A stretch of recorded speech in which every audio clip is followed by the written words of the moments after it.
Welcome to the Write Right Academy. I'm Matthew R. Miller. Today we're going to talk about building tension in your writing. Now, I write horror, so for my genre, tension is very important. It makes people feel nervous and scared.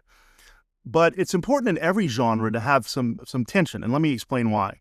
First of all, tension is that feeling a reader gets of, they have suspense, they're nervous, they're uneasy, they can't rest.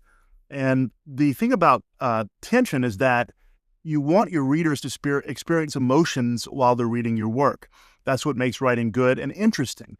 If there's no emotions associated with it, then readers are not going to like your work. It's that simple. It doesn't matter what genre you write. It doesn't matter the time period that the writing occurs in.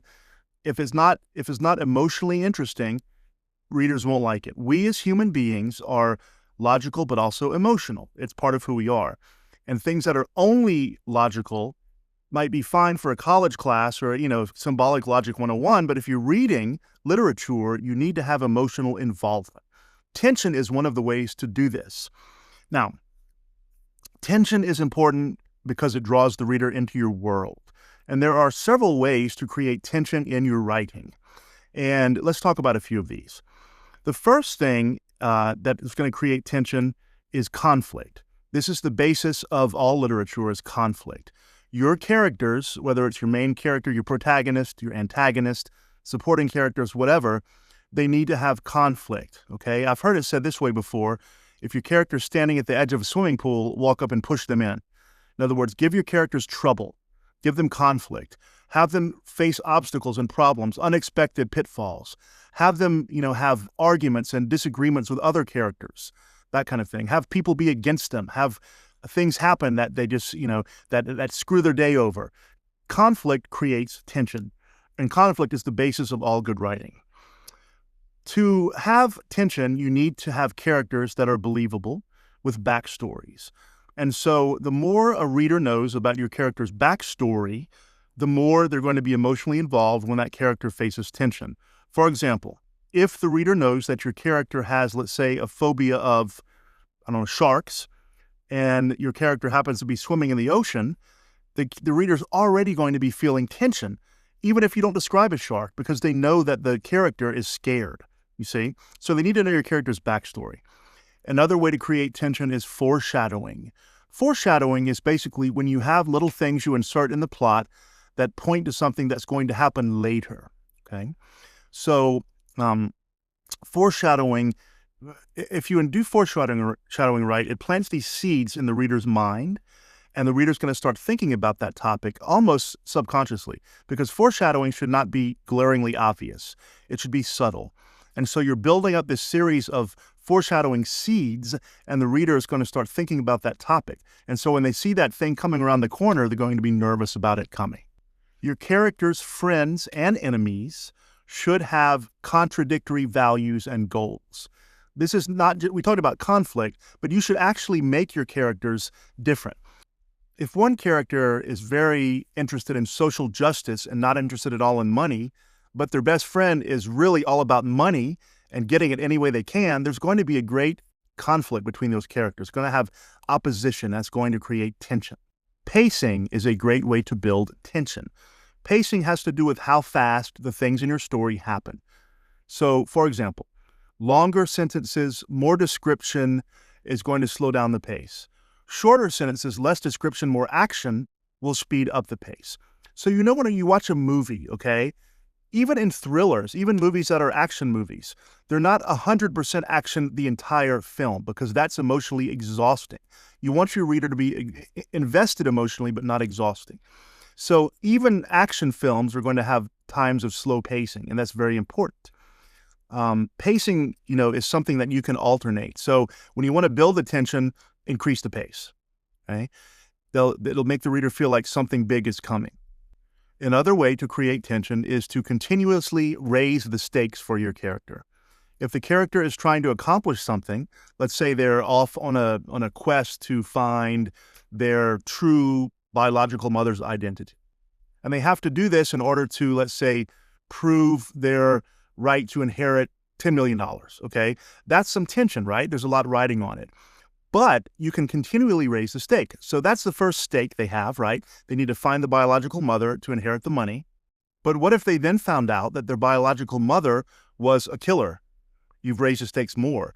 Now they have some conflict about whether they should take the money, whether they should find the mother. Now, what if on top of it all, someone else, they have a secret sibling they didn't know about who's trying to find the mother too, and the first one to find her will get the money. Now you have stacked tension. You have three things they have to worry about. That will increase the tension for the reader and the reader's mind and the reader's emotions. Something else that I find works well to build tension is using the five senses in your description. Okay, so think about this. If you are, let's take a horror film. Let's say that you have someone going into a cave and there's a monster in the cave, okay? That's a pretty basic archetype story that's been done throughout human history. If you just say something like, Susan walked into the cave and there was the monster, kind of a letdown. It's not a lot of tension, is it? But if you see Susan walking to the cave, describe this, and then you describe what the cave sounds like, water dripping in the distance, the smell of something organic. They see things moving in the shadows. They walk through the cave and they feel maybe like a spider webs on them. Now you're creating tension. And so what you're doing is placing the reader into that environment.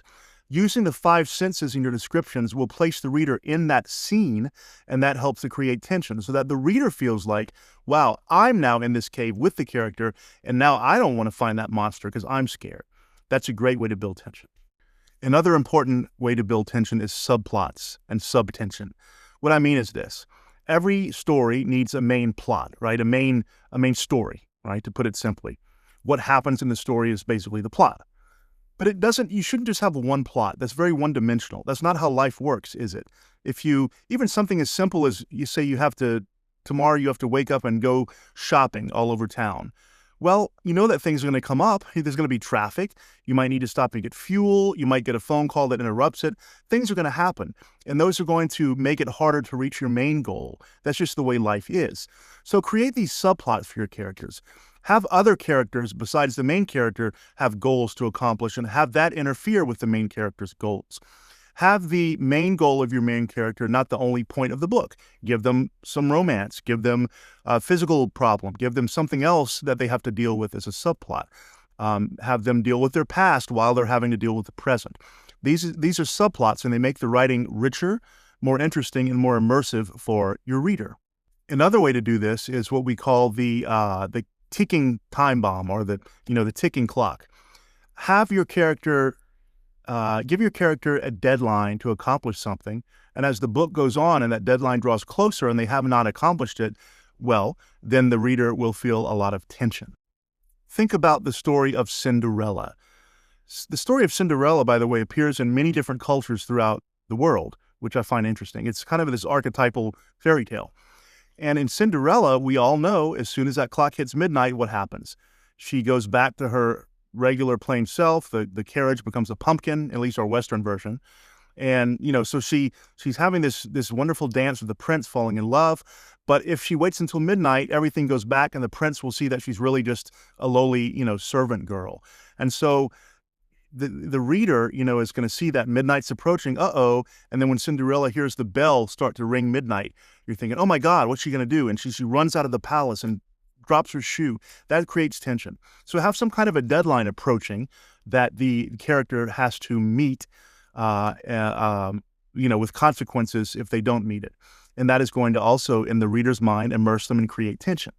Make cliffhangers. End a chapter with the character hanging off a cliff, literally or not literally, but in some situation where, wow, they're in a big trouble now. What's going to happen next? TV shows do this all the time, right? The last scene is a cliffhanger, and then people are thinking, oh my God, what's going to happen? I've got to watch it next week, or I've got to watch the next episode to figure out what happens. You want your readers doing that with your book. Well, I know it's late and I'm lying in bed, but man, the character is in a deathly situation here. I'm just going to read one more chapter just to see what happens. That's good writing. That draws the reader in and creates tension. Another way is the plot twist. Have it look like something's going to happen, but then something else happens, or a secret is revealed, or someone's identity changes. A plot twist. Be careful, because plot twists can be hard to do, because you have to prepare for them throughout the story. You have to put little clues here and there. You can't just change it at the end, like out of the blue, because that's called tricking the reader. And I hate when horror movies do this too. Like when you have let's say a slasher. Who's the real person behind the mask killing everyone?